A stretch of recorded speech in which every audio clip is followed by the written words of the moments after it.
And here we go.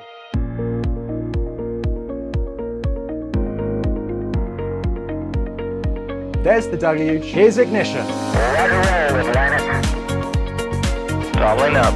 Did it just do a Kerbal? Back to the moon and beyond. Put that in the big bag, you know. Back at home, we all have a lot of work to do, but from here, that sure looks like a perfect world. Propulsion continues to be normal. We did have an observation. Equalize. 343 unfolds to go. It's orange. Water towers can fly!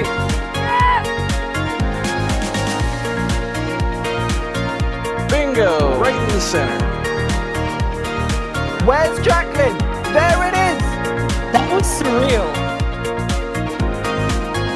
That's not what we want to see. No! Oh my god. Yikes. You bet. Sure. We don't need any more of these.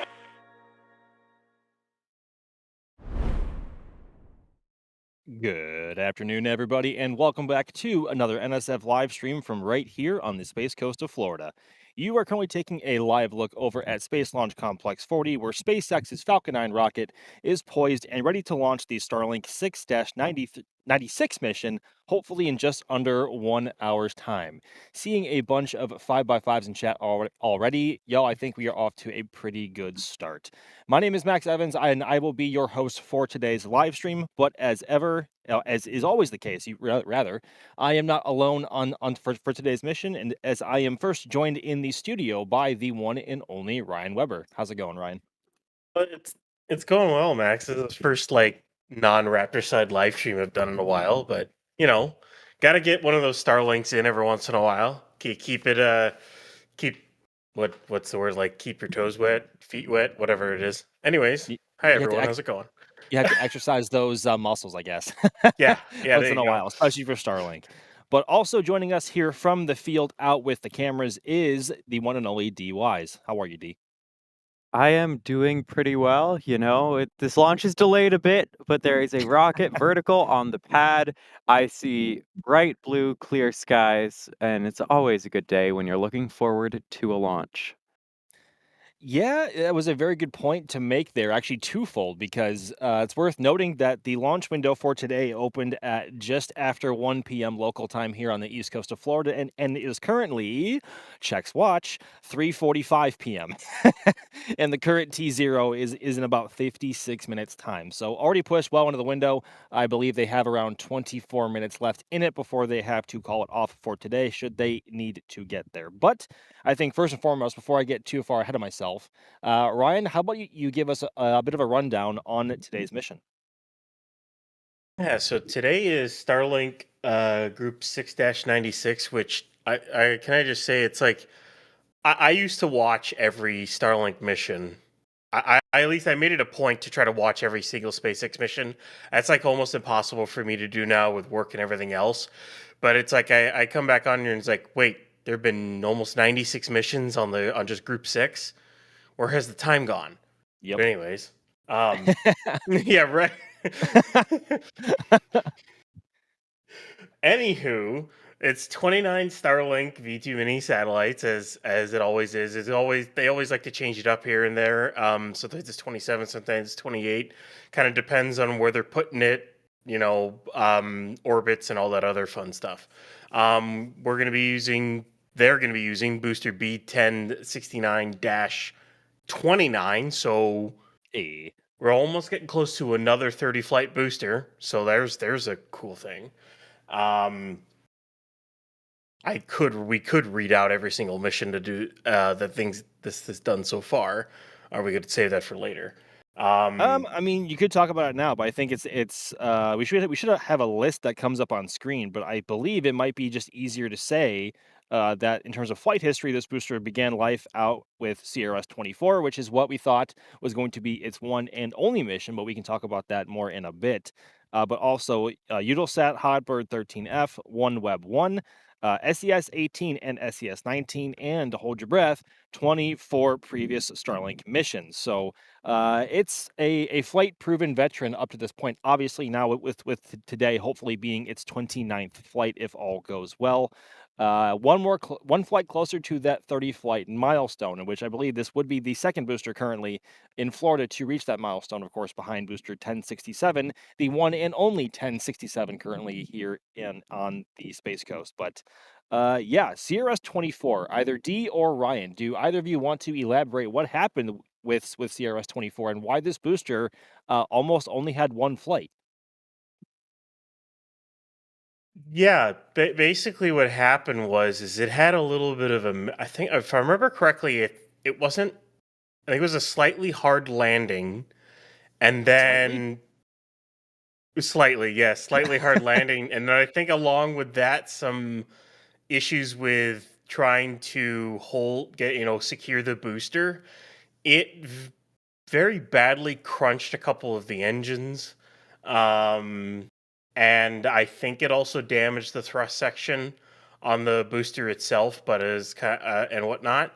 Either way, they swapped out the engines, they fixed the thrust section plus the octaweb and whatnot, and here it is about to do its 29th flight. So it was nearly a single flight booster, but SpaceX repaired it and got it back into service, which I mean just goes to show that these things are workhorses, and even damage like that, they can fix it.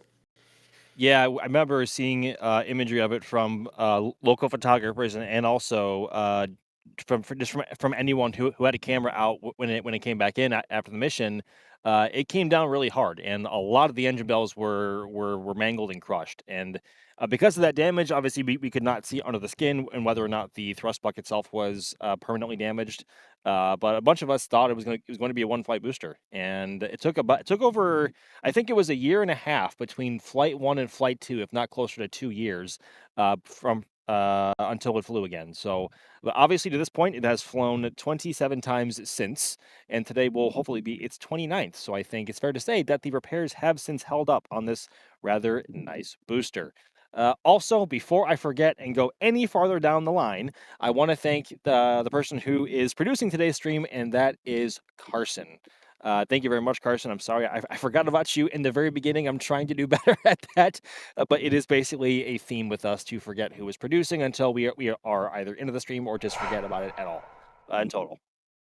But as you can see on your screen, we are also taking a live look not only at Slick 40, but also at LC-39A, where an LR 11,000 crane is currently hooked up to the LC-39A ship quick disconnect arm that rolled out to the pad just last night.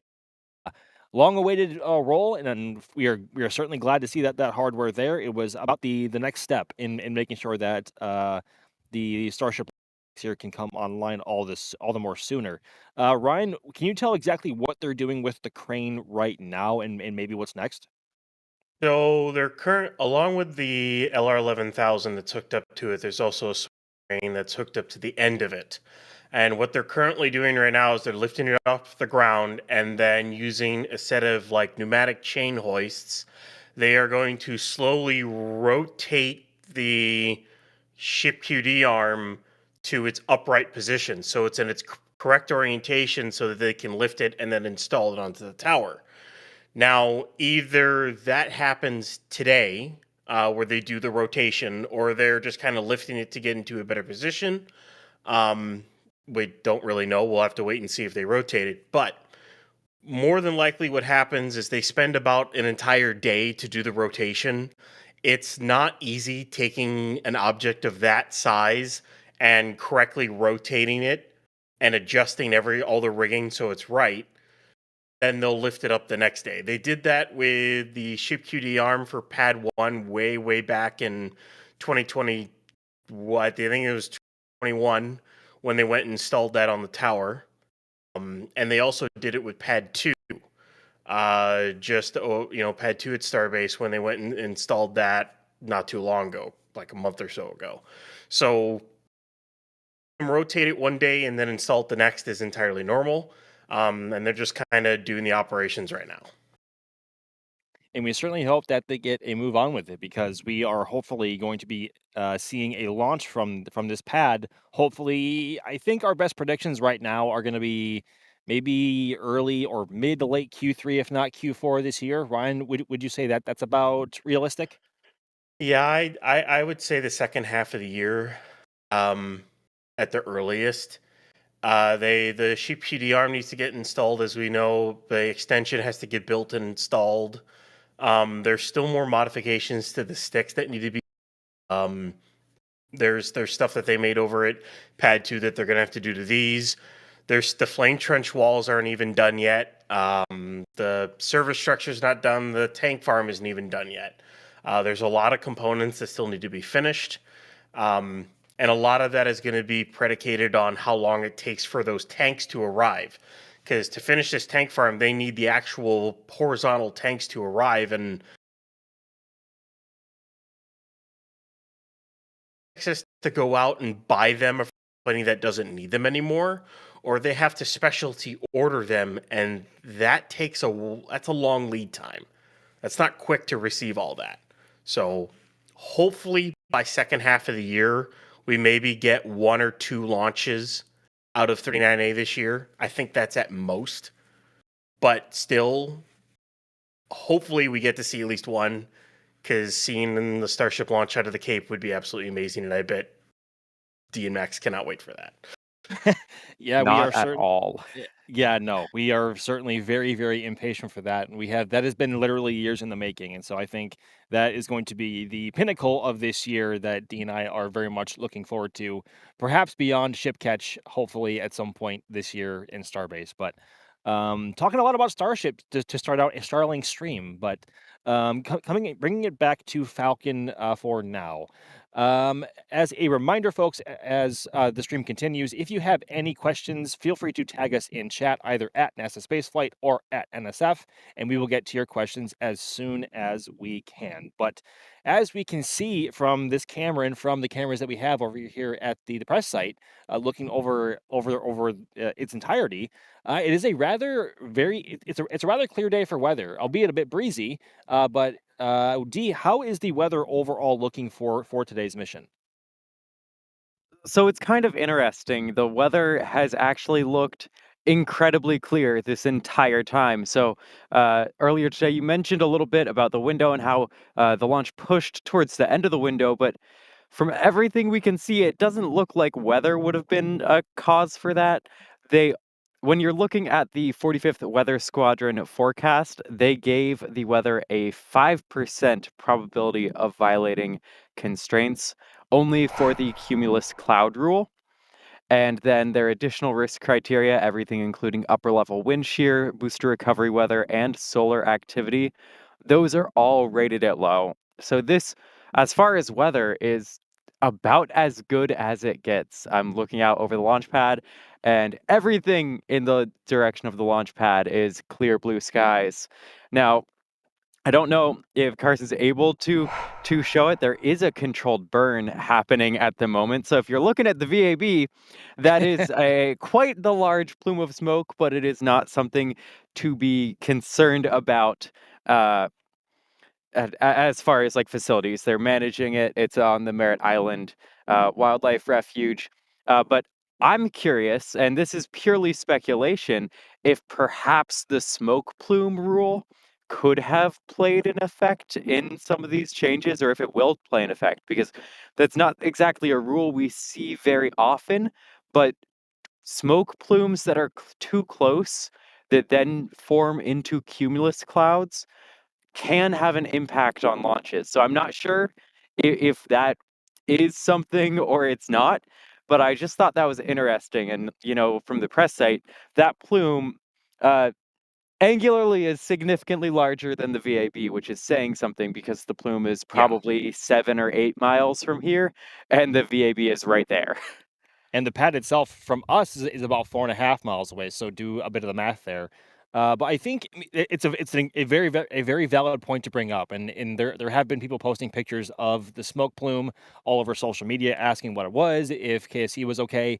Yes, this is just a prescribed burn that is carried out a couple of times a year, or it doesn't happen very often. But when it does, it is obviously incredibly noticeable, as you can see from our cameras. But the wind is actually coming from the direction of Pad 40 relative to us, so it is blowing the plume away from the launch complex. Thank the Lord, because it would otherwise be coming right over us in the VAB, and a worst case scenario coming over the pad, which might obscure things and play further into the smoke plume rule that he was just talking about. Yeah, I believe the primary concern related to it is if a cumulus cloud gets formed by the smoke plume, which then makes its way over the pad. And Yeah. there are a number of considerations, everything from the time that has been disconnected from the smoke plume. Like, that is beyond me to understand all the specifics, but that's the only thing I saw in the sky that seemed remotely abnormal. Yeah, it is certainly. I don't know if I want to use the word menacing, but it is certainly it basically almost eclipse, no, not eclipse, but it's larger than the VAB from most perspectives. Even here over at the hut, which is a bit closer than you are. But yeah, very very big smoke plume.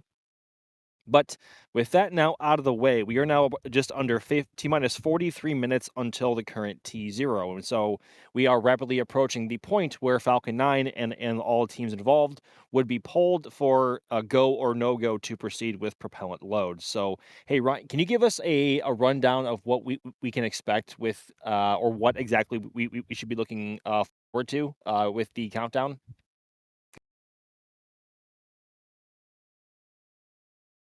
Oh man, I had this pulled up. I just have to remember off the top of my head here. Basically, the launch director polls for propellant load, about T minus 38 minutes, and then stage 1 RP load and LOX load will be in around T minus 35 minutes. It'll be a little bit after that. We'll eventually start to see some frost on it. Of course, these more flight proven boosters, it's harder to see the frost because the soot just kind of covers the tanks. It makes it a little bit harder. That's going to be the kind of interesting thing as you get more flights in on like Starship. What it's going to look like for like the discoloration of the stainless steel, but it's besides the point. They also start the RP1 of the second stage as well as when they start the RP1 of the first stage, because those are both chilled around the same amount, give or take, and it's not really needed to be able to load the LOX, or it's not really need to be able to load the RP1 as close to launch. You want to do the LOX. Once you get farther in, you get your T minus 20 minute vent, which is the strong back chill down and vent off. Once that vent basically shuts off, that is the indication for loading of stage 2 liquid oxygen load. Then you get to Falcon 9 engine chill down around T minus 7 minutes, and then T minus 5 minutes is the start of the retract of the strong back, and then LOX load complete on both stages, Falcon 9 startup, and then of course it launches. Hopefully, and I think it is worth noting that also at the point of verifying that all systems are go, both on the vehicle and on the ground, once they begin prop load at T minus 35, they are then committed to T0. And granted, they have already used up most of the launch window for today. They have, I think, about 24 or 25 minutes left in the window before they have to stand down and entirely for the day. But once they begin prop load, they are then committed to that T0, even if they have to abort for something at the very opening of the window, just because they do not have the resources available to recycle all systems involved to target another launch attempt further into the window. So coming up on that point now in just under 2 minutes, we unfortunately will not have video of that. Our biggest cue that everything is on track is that at about T minus 32-ish minutes is when we see our first visual indicators of frost on the vehicle. So I think, and we should be on frost watch in just the next few minutes. But also, I think since we haven't hit on it yet, I want to mention where Falcon 9 is heading to today. So on today's trajectory, as with every other launch in the Group 6 Starlink shell, Falcon 9 is heading off on a southeastern trajectory today at about a 43-degree inclination, heading southeast, just north of the Bahamas. And here you can see on the left-hand side of your screen all of the NOTAMs or closures of space where people should be vacated from in order to allow Falcon 9 to safely do what it needs to do, both on launch and recovery. The zones you can see on your left have to do with launch, and then on the bottom right of that graphic is the landing zone area, right in the middle of which the drone ship, just read the instructions, is currently stationed to aid in today's mission and hopefully a good booster recovery at about 8.5 minutes into flight. So heading southeast, so if you are south of the pad, say around Jetty Park, Cape Canaveral, Cocoa Beach, Satellite Beach, even going all the way down perhaps as far as Miami, even though it's harder to see during the daytime, you should have a good view of today's launch. That's not to say if you're up over at, say, Playa Linda Beach or anywhere north of the pad, you'll have a bad view, but the rocket will be flying away from you, so you won't be getting that amazing side-on profile that others south of the pad would. You'll still see it and you'll still hear it, but it'll be flying away from you. So I think in terms of it being a visual spectacle, the chances of that are a lot lower if you're north of the pad, unfortunately. So actually, we just crossed the T-minus 38-minute mark, and we have not seen any word of a delay in the countdown. So at this point, they may have pulled go to load Falcon 9, and we should be on frost watch in just a few minutes. But in the meantime, let's take on a couple of questions, because there actually have been a couple of good ones. Starting out with Brooding Jet, actually. Any updates on the Crew or Crew 12 updates since yesterday? As far as we are aware, and for those who are not aware, a member of the Crew 11 crew has had a medical occurrence, and NASA and all teams involved have opted to bring the crew home early.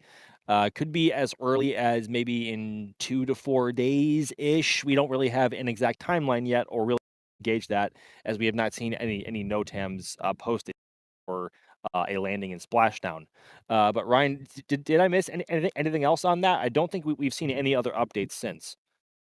No, I haven't seen any updates with it. We're basically just waiting on the recovery assets to move. An announcement from NASA and SpaceX, which will indicate the date that they intend to try to return Dragon, as well as you were saying, the NOTAMs that'll indicate the return area. So that's kind of all we're waiting on. As they stated, they are going to do this when they feel comfortable doing it, as they would any other crew flight.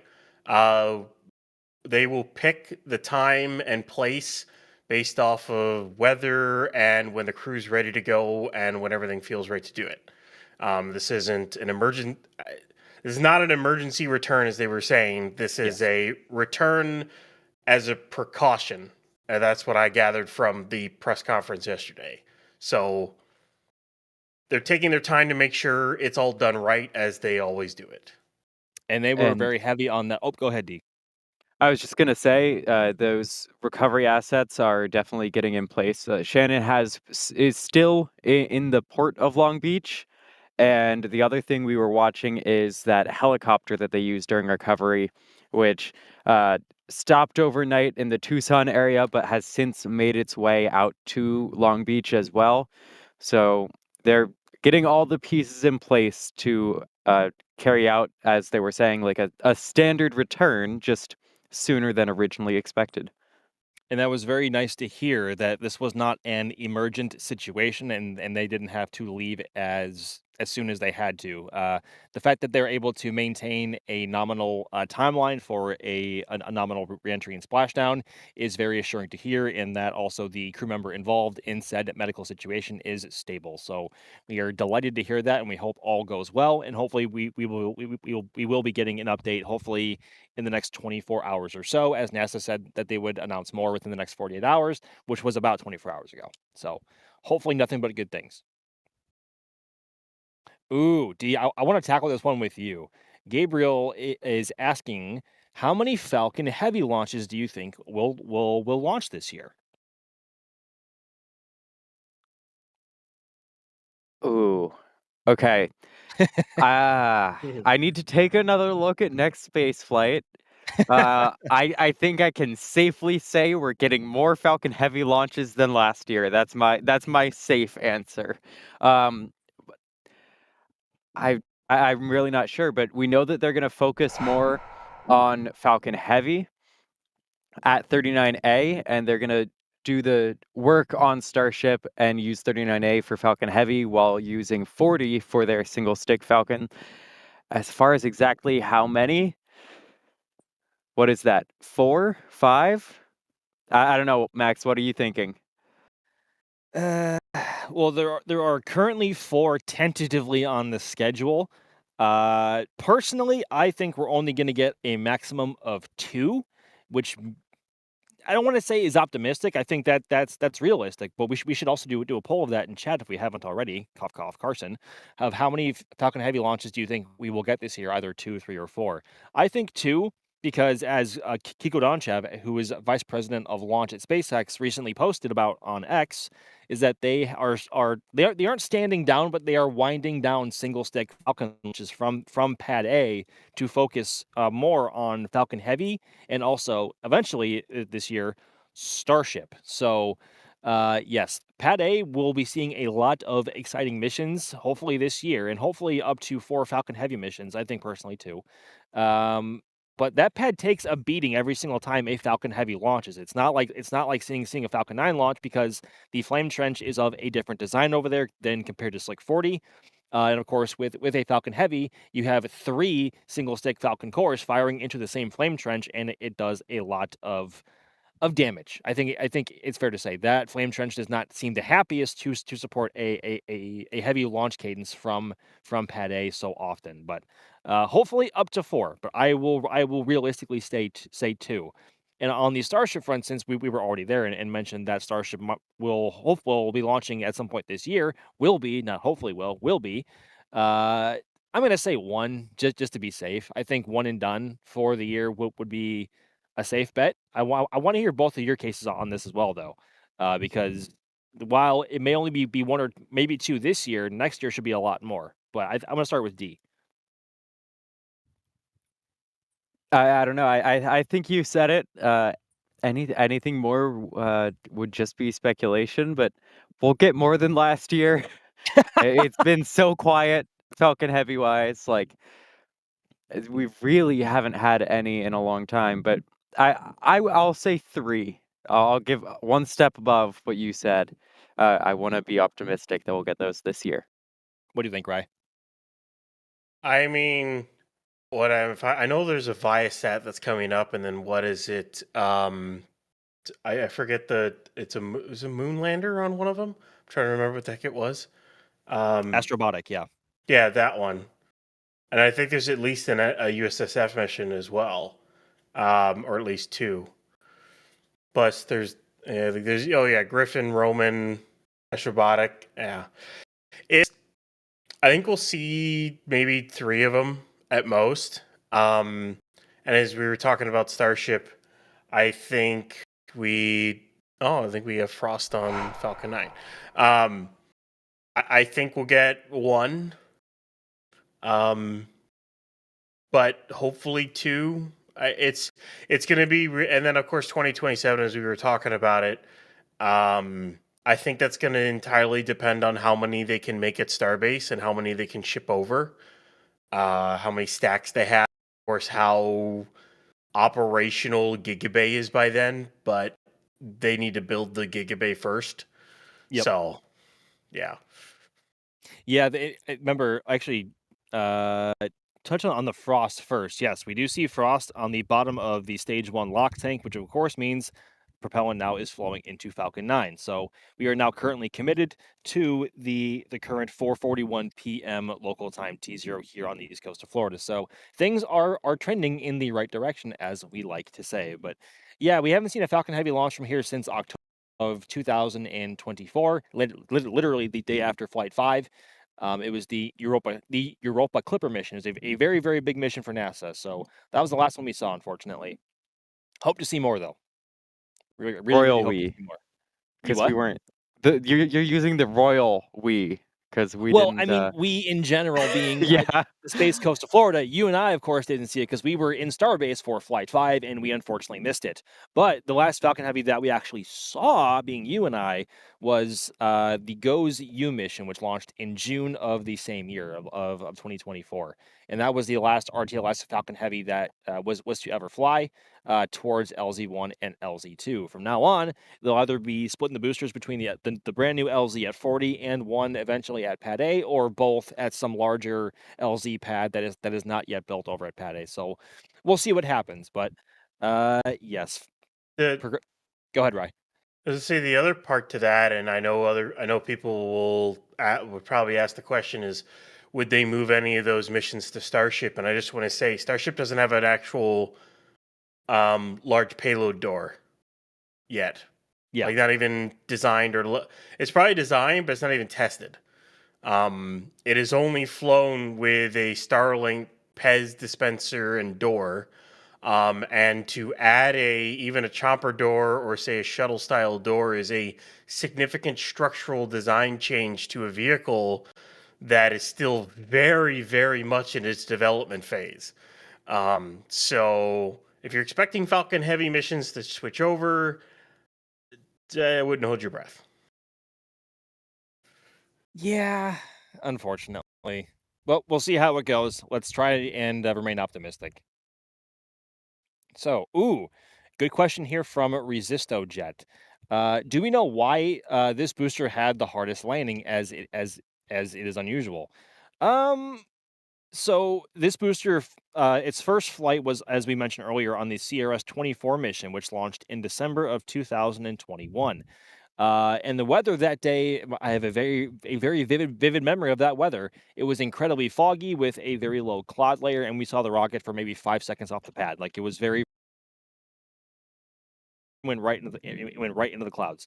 But the landing itself, it was a brand new booster, and a lot of the landing mishaps that we have seen in the past have been with brand new boosters, with the avionics maybe perhaps not learning how the booster behaves, or there was some winds that it caught on the upper level shear that it didn't expect or call out for, but also if the waves or swells in the ocean were a bit bigger than they perhaps would have liked, it maybe caught a swell at the wrong time and hit at a faster pace or speed than it was supposed to. So, which of course would explain why both or all crush cores on the legs themselves were very crushed, and also same with a bunch of the engine bells on the first stage as well. So could be a number of things. I don't think we have seen SpaceX actually say what was the actual cause.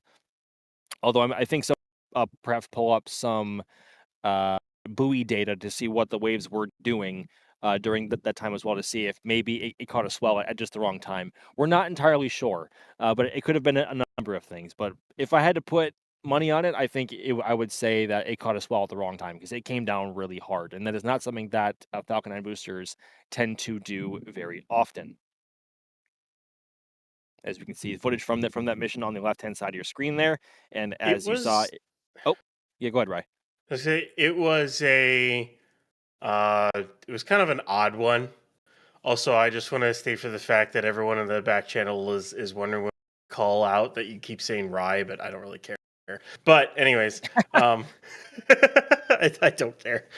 Anyways, it was kind of an odd one that had happened. It seemed like it was just kind of like Luke. Either the engine turned off too soon, or it wasn't enough thrust, or it had caught a weird swell.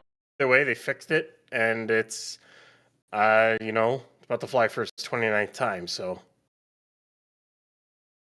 I mean, that says enough, or that says a lot in itself. And here we are, nearly 5 years later, or I should say just over 4 years later, and this booster is still flying strong. And it is the nicest of boosters as well, so we like to see it flying as often as we can. Ryan, Melon, at what? No, just the rye bread. That's a good one. Yeah, I know. I know. I've been calling you Rye so far. I just find it shorthand for Ryan. I'm sorry if you don't like that. It's shorthand. Care. Okay. Well, good. Now that we have that out of the way, I actually have a question ask you directly because I love your answers on this one. From Melwin, when Starship Flight 12? Boy, there's a lot that still has to be done. Now, I know we've seen them install the QD arm extension, and there's 2 doors left, hold down cover doors left on the mount. With those 2 doors done, and that extension on, basically that pad is done. Like it's more, the construction is nearly 100%. There's some shielding bits here and there, like there's a little open piece of shielding where there's a stairwell that kind of has to get completed. There's a few other, odds and ends to be finished off, but all the pumps are installed. The chopsticks look to be upgraded and done. Those now have to get tested again. They have to hook in the rest of the stuff for the QD arm. Most of the major hardware on the mount is completely installed. So at this point, it's finishing hooking up all the lines. Then it's testing everything again. That's the pad. Then ship looks like it has some heat shield issues on its nose cone, so they're working through that. Booster, I would expect 19 to roll out for cryo soon. There's just a lot of odds and ends. I think the rest of this month is going to be maybe getting booster out for cryo, finishing up the pad, hopefully doing a top deck deluge test at some point this month is my hope. I would love to. I can't wait to see that entire thing fire off. Yeah, for and real. then, I mean, ship probably cryos next month at this rate, because it looks like they're about to put the test tank back on its cryo stand, but we'll wait to see what happens there. End of March, April, if everything goes well, because once they test everything, they then have to static fire both vehicles, and they've never done that with a Raptor 3 before. Yep. And then they got to full stack test it. Yep. There's a long road ahead of it, I think is fair to say. So answering the question now, when do you think Flight 12 is going to be? I would say April. And I see Carson's question in the back is, Artemis 2 flies long before Flight 12 ever gets done. I would even say that Artemis 2 flies before B-19 gets out on Pad 2. Oof. Yeah. Ouch. So pessimistic. I would say that it kind of hurts. I'm not going to lie. It kind of hurts, We'll see. But I say without a doubt Artemis 2 launches before Flight 12. They have a lot of work to do. I agree as far as launches. As far as it getting out to the pad, I think you're wrong there. You sound But I'm not like confident that you're wrong there. I can tell, D.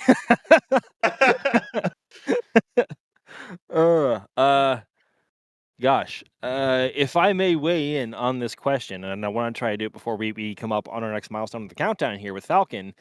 I think the counter argument to Artemis launching so soon is that they still have to go through a full wet dress rehearsal with the SLS rocket over at LC-39B, and this stage, the core stage, did not even have a tanking or a green run test as the Artemis 1 core stage did at the Stennis Space Center. So there could be a lot of problems to find there, and they also have not really tanked the rocket, of course, since Mobile Launcher 1, which is what it's currently hooked up to since. So there is a lot of room, unfortunately, for troubles. Trying to stall until we see it.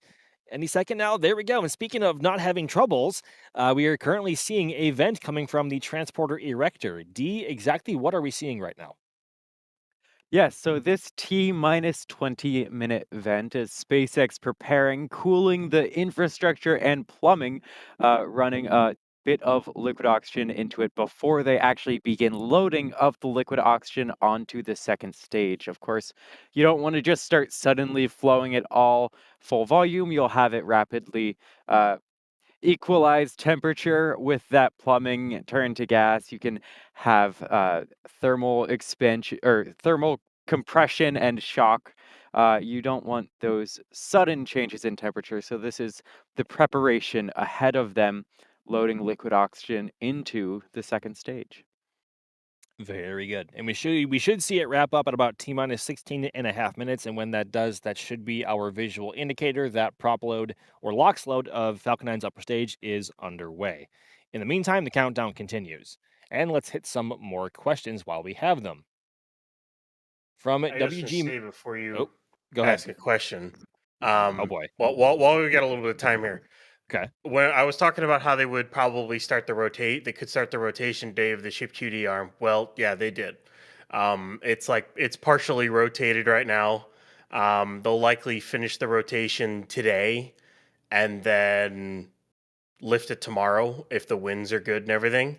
Also, I'm kind of curious is if they have to like get this far and then walk away, like leave the pad area because there's a rocket that's about to launch, like not that far away from Yep. them. Actually true. Yeah. Like they basically got as far as they can, and then they kind of all have to like go over to the VAB for a little bit, and then they can come back or something like that. Is that what they have to like do? I mean, I think Pad A is outside of the BDA or the blast danger area, so I think workers are allowed to continue if there's a launch from 40. I know if you're at like Space Launch Complex 41, which is where ULA launches at both Atlas and Vulcan from, I think 41 is inside. Actually, I think 41 is just outside of it as well. But the Falcon does make a lot of noise, and it is of course very distracting. But also, there is a lot of vibration when you are watching from a distance as close as 41 and even as 39A is. So, while I don't think they have to clear for the launch, I think work might stop for a couple of minutes until the sound goes away and all of the vibrations that come with the noise dampens down. So. Maybe, and apparently, Carson saying in the back channel, the distance between pad 40 and pad 39A is just under 4 miles, which is well outside of the blast danger area for Falcon. I think Falcons, yeah, It's even outside the blast danger radius for Saturn V. They had that at 3 miles. Yeah, so it's fine.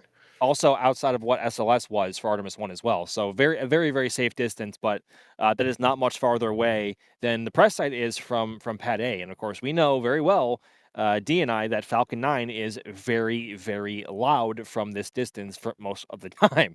So, yeah, so I think work may stop for a couple of minutes just to make sure that nobody has any whoopsies with the vibration that goes into it, especially if you are far up the launch tower. But they don't have to stop work or evacuate because they are well outside of the BDA by that point. So, no. Question here. We kind of touched on this earlier, but I want to bring this up as to the next one from Pad A from WG Mojo. Do you think the next launch from Pad B Falcon Heavy? I think so. I mean, Kiko did seem pretty adamant that the pad was only going to be used for Falcon Heavy and Starship. So unless pad 40 has a cadence to which it genuinely cannot be kept up with in terms of refurb time in between launches, they may slide a couple of single stick Falcons over that way. But he seemed pretty adamant that the next launch or that the pad would only be for Falcon Heavy and Starship. So just going by off of what he said, I think it is safe to say yes. The question is just when will that be? And of course, and according to next space flight, could be anywhere in the Q2 or Q3 range of this year in that monthly time frame. So we don't think we're exactly close to the next one. But it could be here before we know it, as time, as we all know, flies very, very fast these days, especially if you are following spaceflight. D, I know you can probably also attest to that as well. I'm so sorry. What was that? I'm just saying that time flies very, very fast. Oh Especially yeah, if you're following spaceflight. It's nonstop. We had the brief break over the holidays actually, which was wild, but it's nonstop here on the Space Coast. Other than that, that's probably the longest break we had in a long time. And actually, I think in multiple years, like it was a genuine break of 2 weeks where there wasn't a launch to cover, there wasn't really any hardware to see moving.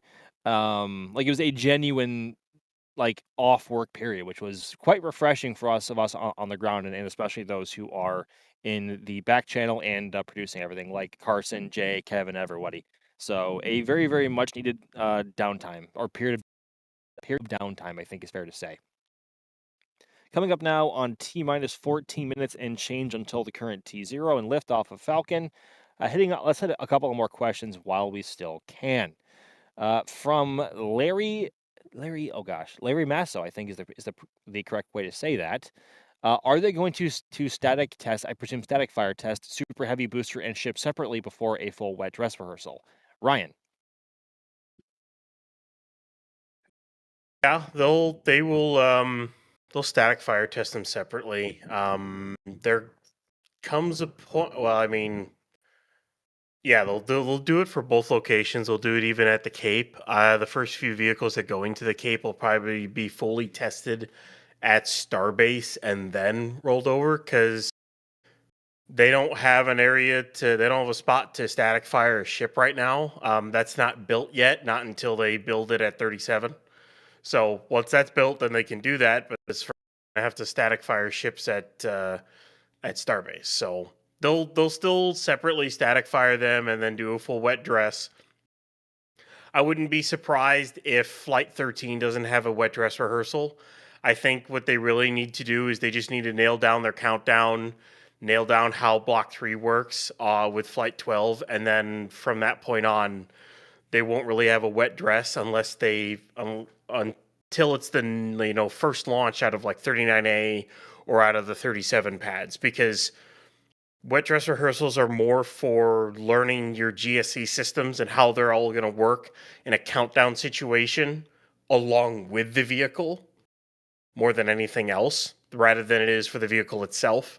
So if you don't change your ground systems much, you don't need a wet dress, which is kind of how SpaceX approached the last several Starship flights. They didn't do a full wet dress because they didn't really change the pad systems. They were still kind of the same. So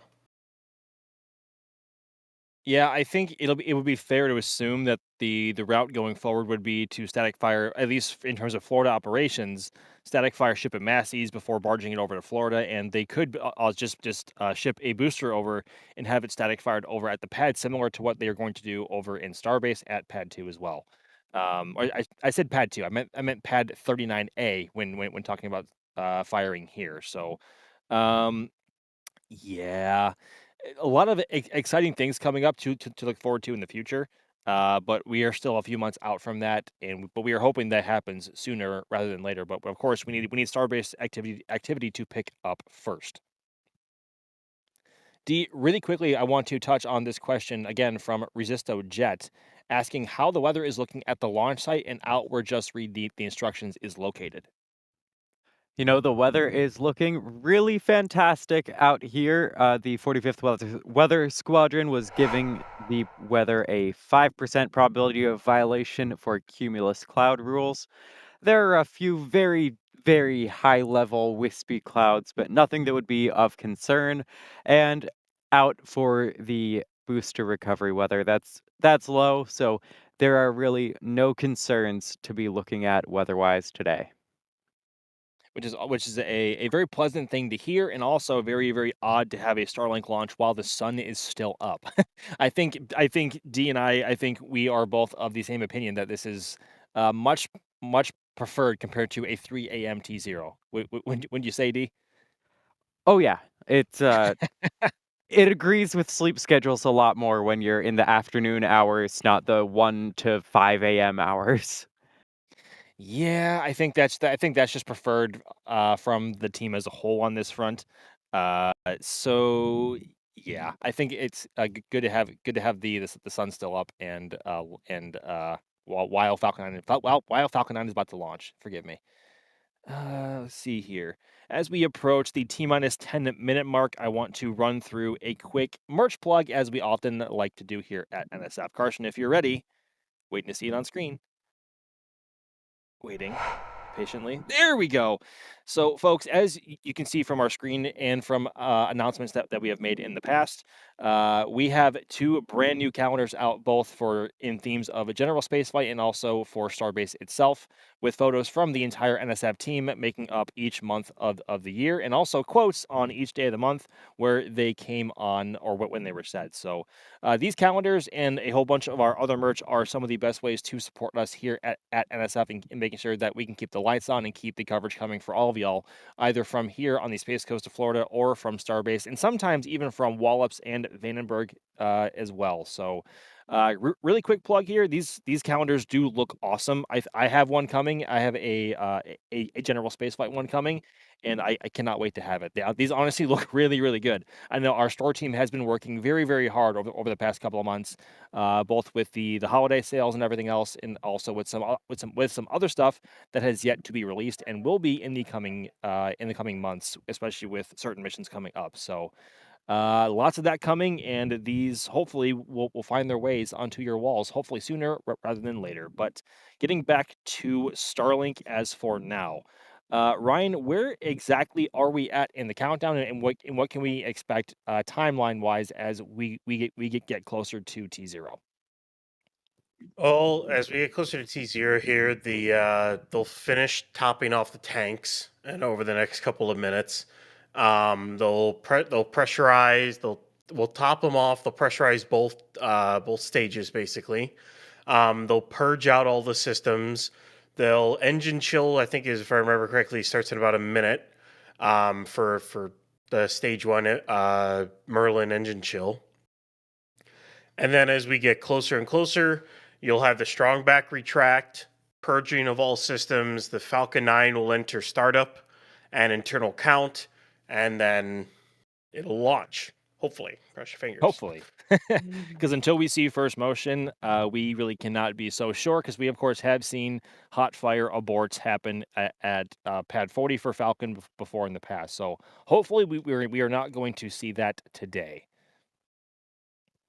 D, do I have to let you go now, or should I wait a couple more minutes? We can wait just a few more minutes. Amazing.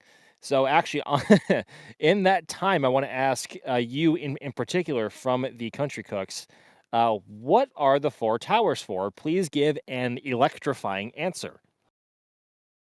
Yeah, so we, of course, have had a merge product for the 4 towers for a long time, and then SpaceX was inspired to make it real.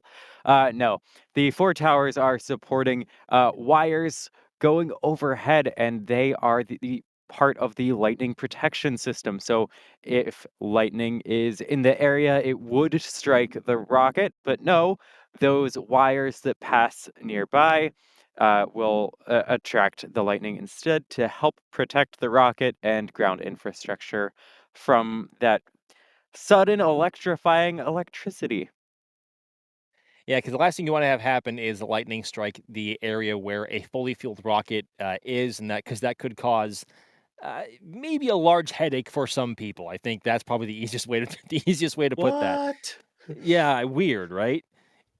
We had this in our store as well. That is what D was referring to. Actually, it looks pretty cool. I'm not gonna lie. I don't have it in my arsenal yet. Although I probably should pick that up sooner than later, as we approach T-minus 6 minutes in the countdown. D, I know you have cameras to go and manage and get ready for launch. So I think at about this time, we will let you get ready and do what you got to do.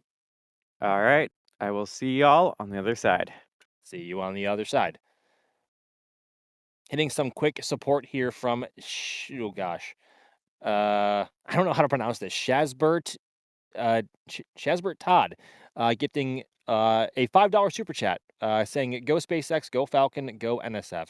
Thank you very much, Shazbert. That means a lot. And also from, oh gosh, Sailing 7523 becoming a launch director member here on YouTube. Thank you very much for that. That means so much. Just as a reminder, folks, becoming a member is one of the best ways to support us here at the channel, and also one of the ways that you can become a part of the team and interact with a whole bunch of fellow space nerds here on YouTube, and also on our L2 Discord, which is also a very fun place to be, because there is a whole variety of channels of discussion, not just for spaceflight, but also for like gaming and cooking and a whole bunch of other stuff. It's a very fun place to be. So if you want to have that in mind, I'd hope you would. Ryan, were you about to say something? I was thought I heard not. your mic. Oh, No. okay. As we now get below about 4.5 minutes left to go until liftoff today. Maybe time for one or two more questions. Also, great questions today from Resisto Jet asking, when do you think Starship?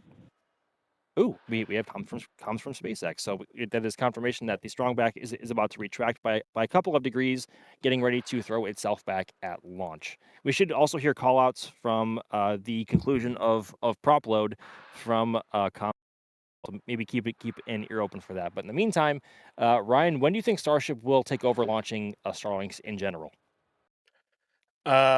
Basically, when the constellation is quote unquote, and these are hard quotations, finished. Because the Starlink constellation will never truly be finished. Is the whole thing. They'll always be replacing old satellites with newer ones. But what I expect is Falcon 9 and Starship will be launching V2 minis and V3s together simultaneously until SpaceX reaches the number of satellites they need to finish to like out the Starlink constellation. Then Falcon 9 will stop launching Starlinks because they're older generation, and Starship will just keep launching V3s, and the V3s will just keep replacing the older V3s and possibly V4s, V5, V6s, or whatever they come up with. But basically, I think it's going to be Falcon 9 and Starship in conjunction with one another to fill. I got load complete to fill out the constellation, and then Falcon 9 won't do it anymore. That's not to say Falcon 9 is going to get retired after that point. It's still an incredibly useful rocket for other payloads as well, even for Dragon. I hope they keep it around. It is a workhorse of a rocket, and it'd be a very big mistake for SpaceX to get rid of it. Yeah, I think it's safe to say Falcon 9 has a lot of life left in it, and I would say if I had to put a number on it, anywhere from maybe 10 years or so left in its useful life before Starship really, both from a commercial and a crew point of view. But Falcon has a lot of life left in it. Let there be no doubt there, as we see with the current launch cadence now and its current success rate. Gosh, it is such a pretty day here today. As you can tell, these are views from SpaceX's feeds, I should say. Stage 2 lock slow complete. Very good call out there. With the sun setting in the background, some vapor coming off of the tank surfaces there. It is just a great day to head to space. It is absolutely beautiful as we see some venting coming off of the tanks there in the sunlight. How glorious. And those fairings also look very, very used as well. And there's even a light patch on there where it has been obviously patched up before following a previous flight. Now, just under 90 seconds away from the countdown. Ground gas closeout's good. Excellent.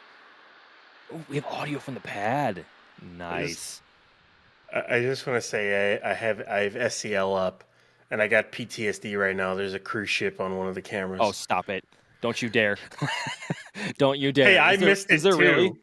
Yeah, there is. I no. missed the launch too. I was at Jetty Park, and it went right in front of Nuke Land. Oh no. Yes, we don't have to talk about that. I mean, as long as the cruise ship's Falcon 9 isn't started up now below 1 minute into flight, now 47 seconds away. Yeah, as long as the cruise ship is where it should be, we're going to be fine. But we should hear a call out soon that we're go for launch from the launch director. Launch director, go for launch. Right on cue. So Falcon 9 is go for launch. Falcon 9 is fully fueled, venting away, as we can see from Dee's camera here. Falcon 9 is ready to head to space in about 26 seconds time. Absolutely beautiful day for a launch. You really could not ask for a better weather, even at this time of year. People are out of their cars here at the press site getting ready for launch. This is going to be a beautiful one. Now just 10 seconds away. 5, 4, 3, 2, 1. We have ignition, and we have a liftoff. Go Falcon, go Starlink.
Now T plus 1 minute and 15 seconds into the flight, Falcon 9 heading into the cons and downrange and should be approaching max Q, which is the point in flight where Falcon 9 experiences the maximum aerodynamic load on its surfaces.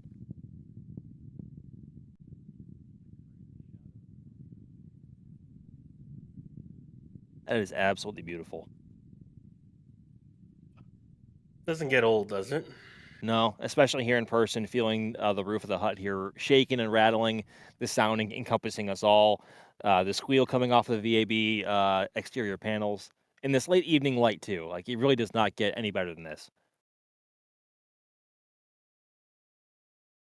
Falcon 9's exhaust now beginning to dim as there is less ambient air in the atmosphere to react with, and this is the point in flight where its plume will go through a series of color changes from red to orange to then blue and green in some places as well, but that is more visible at night. But from this perspective, we can just see the exhaust dimming as it reaches the higher points in the atmosphere. Now approaching MECO, or main engine cutoff of stage 1. Right on cue. First stage engine, or first stage MECO. Stage separation coming up.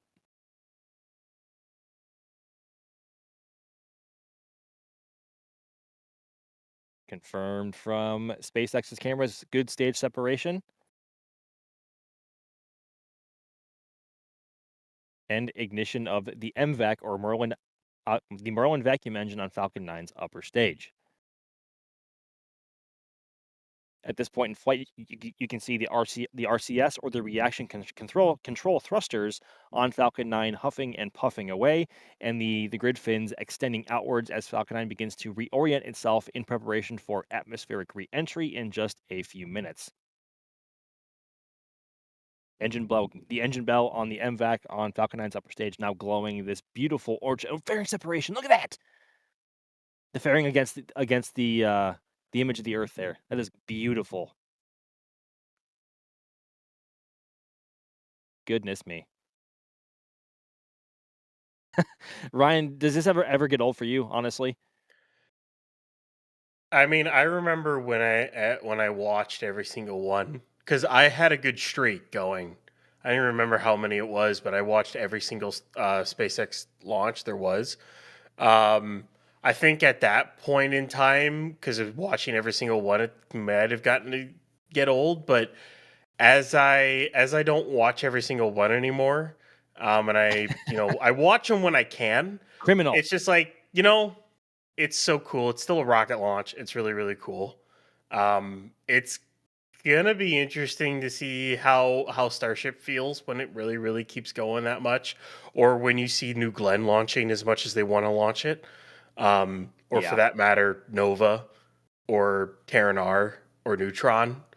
There's so many different rockets that are going to launch. It's going to be like, I think that's what's going to make it more fun, because you see Falcon 9 constantly go and go and go, and it's just Falcon 9 that's launching, But imagine the days when it's like, oh, today is going to be a Falcon 9 and a New Glenn. Tomorrow will be Nova and maybe a Starship. Or maybe two Starships and then a Falcon 9 the next day or something like that. Like, you're going to start getting variety. I can't wait for that. You and I both, my friend. It truly will be like the old missile row of the late 50s and 60s coming back here to the Cape in terms of the variety of launch vehicles flying and the cadence. It's going to be amazing. Now, just over 5 minutes and 10 seconds into flight, you can still see the feed from Falcon 9's first stage there on the left-hand side of your screen. This view from inside of the interstage, looking up at the pusher system, which is used during stage separation. And on the right-hand side of your screen is a view from Falcon 9's upper stage, continuing in flight with the MVAC engine firing away and the engine bell glowing orange as the heat radiates away into the vacuum of space. We are now approaching in just a few moments' time the entry burn, which is where Falcon 9 will light 3 of its 9 engines to slow itself down and shield itself from the upper parts of the atmosphere so that it doesn't fall to pieces when coming in contact with Earth's upper atmosphere at its very, very high rates of speed. And you will first see that with the center engine lighting, followed by the 2 engines beside it. So it'll be a 1-3-1 configuration. Same with shutdown. Coming up in just a few seconds now.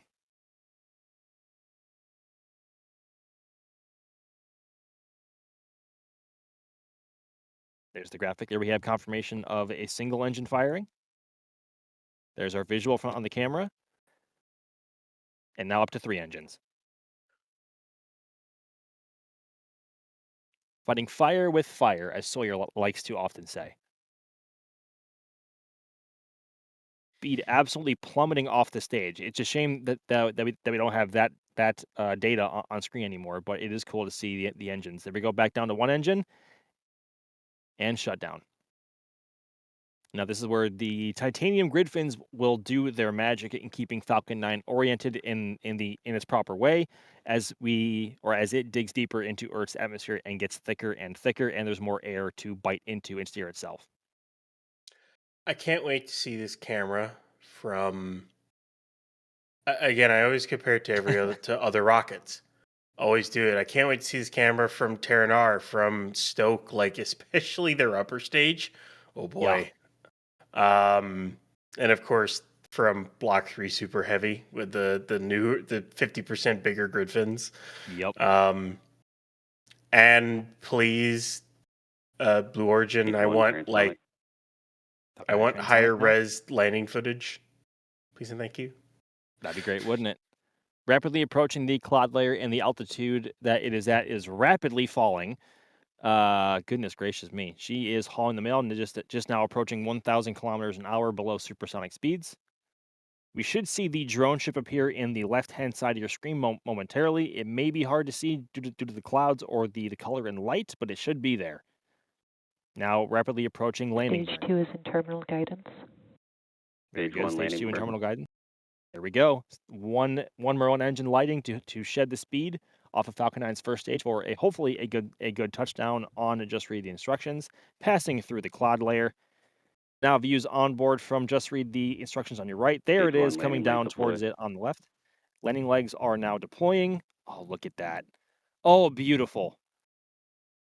And touchdown. Stage 1 landing confirmed. Bullseye. 1069 on its 29th flight and now 29th successful landing with the sun setting in the background. Now approaching SECO 1 or second engine cutoff number 1 on Falcon 9's upper stage in just a few seconds. VAC shutdown. There it is. Right on cue. Just a little above 27,000. Now there will be an SES-2 or second engine start 2, and that will come later in flight. Is the orbit of the Starlink satellites. But in the meantime, on the left-hand side of your screen, we have rapid-fire replays courtesy of Carson. Good Lord. Just above the crane there, you can see this ball of light just ascending away from the top of both the crane and also, I guess, the top of the bridge on the cargo ship. Now passing through the clouds. That is beautiful. This is from Fleet Cam number 1, based in Port Canaveral at Rusty's Seafood and Oyster Bar. A phenomenal place to eat, by the way. We love it there. Now about to head out of frame. That is glorious. Now from one of our robotic cameras there, Falcon 9 coming up over the tree line at the Kennedy Space Center. And this camera is actually like about maybe 5 or 6 feet down to my left off of the side of the building. So this is about the view that I had. But climbing into a crystal clear blue sky, there really is no better visual here in Florida. That is beautiful.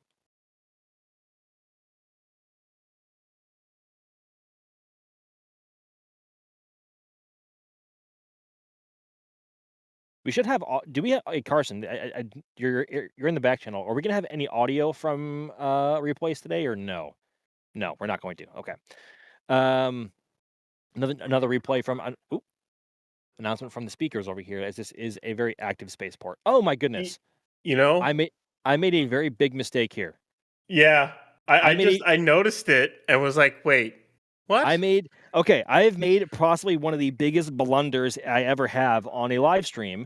Despite the drone ship today being listed as Just Read the Instructions on SpaceX's official website, that is actually the drone ship, a short fall of gravitas. And you can tell that based on the shape of the deck, where Just Read the Instructions is pretty much a pure rectangle, whereas the deck of a short fall of gravitas is a hexagon. Oh my gosh. Blunder! I mean, oh goodness. SpaceX did say the wrong one. So I mean, yeah, but it's all just read the instructions. Is currently literally in port via marine traffic. My fault for not checking that, folks. I do apologize. I'll blame SpaceX. Yeah, I'm the whoever. I think at this point, but yes.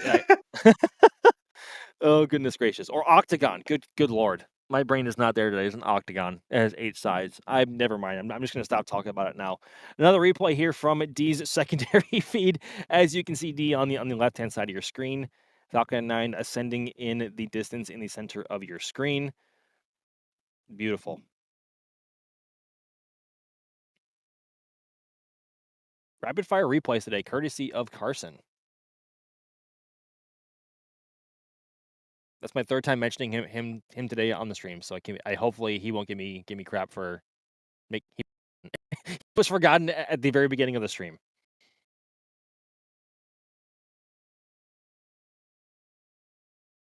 Absolutely glorious.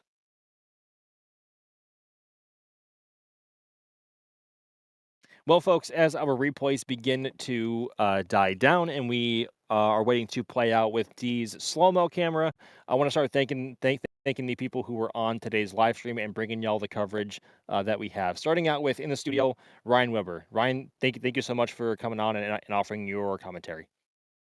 It's a pleasure as always, Max. Always fun to get on and do a Starlink every once in a while, you know? You have to exercise those muscles, Ryan. You have to every once in a while. Also in the field, working the cameras and this slow-mo replay coming up is the one and only D Wise. D, thank you very much for coming on, and we should also see you in a couple of minutes, right? Absolutely. It's been an absolute pleasure. Great hanging out with y'all. See y'all on the next one very soon. Very, very soon, because both D and I will be on the upcoming Flame Trench live zone in just a few minutes. In the back channel, pushing the buttons and pulling the levers was the one and only Carson Phillips with these awesome replays and the camera direction coverage. So thank you, Carson, for producing. My name is Max Evans, and I have been your host for today's live stream, and we will see y'all again for the next launch. And I will see you guys actually again in just a few minutes for our Flame Trench live zone.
And here we go.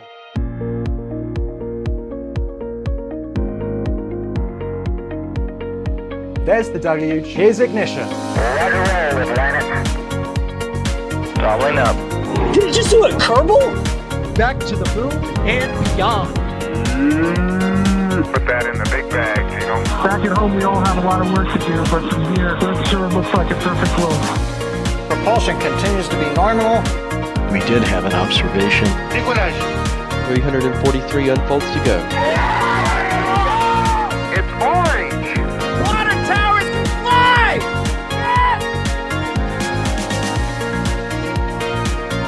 Bingo! Right in the center. Where's Jacqueline? There it is! That was surreal. That's not what we want to see. No! Oh my God. Yikes, you bet. We don't need any more of these.